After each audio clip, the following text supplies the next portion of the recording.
Hi friends, welcome to మనస recipes. Today tasty recipe వచ్చేసి తెలంగాణ స్టైల్లో మటన్ కర్రీని ఇలా ప్రెషర్ కుక్కర్లో అలాగే గరం మసాలాని అప్పటికప్పుడు ప్రిపేర్ చేసి చేస్తాము. ఇలా చేస్తే టేస్ట్ చాలా బాగుంటుంది. ఇది రైస్, చపాతీ దేంతో తీసుకున్నా కూడా చాలా టేస్టీగా ఉంటుంది. మరి మీరు కూడా దీన్ని ఒకసారి ఇలా తప్పకుండా ట్రై చేయండి. మీకు కూడా ఇది ఇలా పర్ఫెక్ట్గా రావాలంటే వీడియోని స్కిప్ చేయకుండా చివరి వరకు చూడండి. అలాగే ఫస్ట్ టైం కనుక మీరు మానస రెసిపీస్ ఛానల్ని చూస్తున్నట్లయితే సబ్స్క్రైబ్ చేసుకోండి. మరి ఇప్పుడు లేట్ చేయకుండా చాలా టేస్టీగా ఈ మటన్ కర్రీని ఎలా ప్రిపేర్ చేయాలో చూద్దాం. ఇప్పుడు దీన్ని చేసుకోవడానికి ఇలా ముందుగా మటన్ని సాల్ట్ యాడ్ చేసుకొని ఇలా నీట్గా క్లీన్ చేసి రెడీగా పక్కన పెట్టేసుకుందాం. తెలంగాణ స్టైల్లో గరం మసాలా అంటే ఇలా వెల్లుల్లితో పాటు లవంగాలు, ఇలాచి, దాల్చిన చెక్కని ఇలా దంచి వేసుకుంటారు.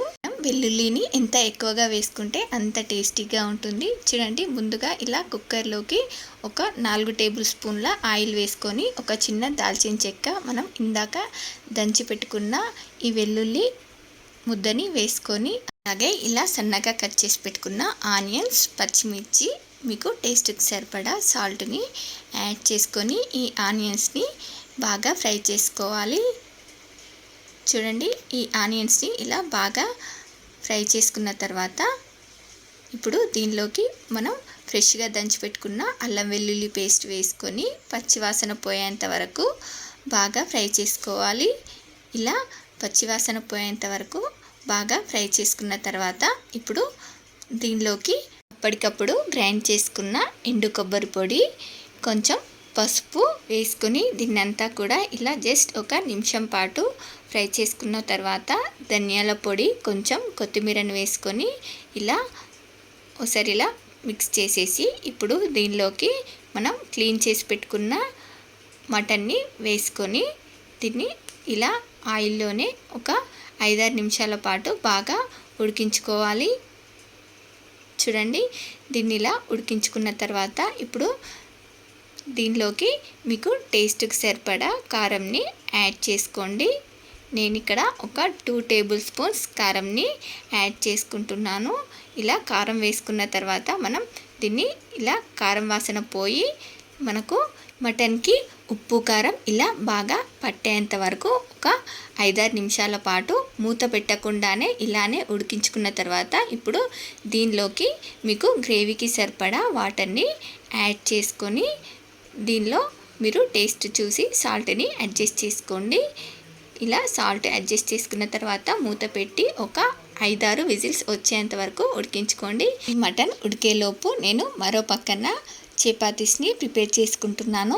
ఇలా నాన్ వెజ్ వండితే మా ఇంట్లో వాళ్ళకి ఇలా చపాతీస్ కావాలి. ఇలా తెలంగాణ స్టైల్లో మటన్ కర్రీ వండుకొని చపాతీలు కానీ పూరీ కానీ ఏది చేసుకొని తిన్నా సూపర్ టేస్టీగా ఉంటుంది. అందుకనే మేము ఇలా మటన్ కానీ చికెన్ కానీ చేసుకొని ఇలా చపాతీ మాత్రం తప్పకుండా చేసుకుంటాము. ఈ చపాతీలు చేసేలోపు మరో పక్కన మటన్ కూడా ఉడికిపోయింది. చూడండి, ఇలా మనం మూత తీసిన తర్వాత మళ్ళీ స్టవ్ ఆన్ చేసి ఇలా జస్ట్ ఒక 2 నిమిషాల పాటు ఉడికించుకోవాలి. ఏ కర్రీ అయినా ప్రెషర్ కుక్కర్లో చేసుకున్న తర్వాత మళ్ళీ స్టవ్ ఆన్ చేసి జస్ట్ ఒక 2 మినిట్స్ ఉడికించుకొని కొంచెం ధనియా పౌడర్, అలాగే స్టవ్ ఆపేసి కొంచెం కొత్తిమీరని వేసుకోవడమే. చూడండి, ఇలా మనకు తెలంగాణ స్టైల్లో మటన్ కర్రీ రెడీ అయిపోయింది. దీన్ని మరీ చిక్కటి గ్రేవీలా కాకుండా ఇలా చేసుకొని చూడండి, టేస్ట్ మాత్రం చాలా బాగుంటుంది. మటన్ మరీ చిక్కగా వండిన దానికన్నా ఇలా వండితేనే టేస్ట్ బాగుంటుంది. మరి మీలో ఎంతమందికి ఇలా వండితే ఇష్టమో కామెంట్ చేయండి. అలాగే మీకు ఈ రెసిపీ కనుక నచ్చినట్లయితే మా ఛానల్ని లైక్ చేయండి, షేర్ చేయండి. మరిన్ని టేస్టీ అండ్ హెల్దీ రెసిపీస్ కోసం మానస రెసిపీస్ ఛానల్ని సబ్స్క్రైబ్ చేసి దాని పక్కనే ఉన్న బెల్ సింబల్ని క్లిక్ చేయండి.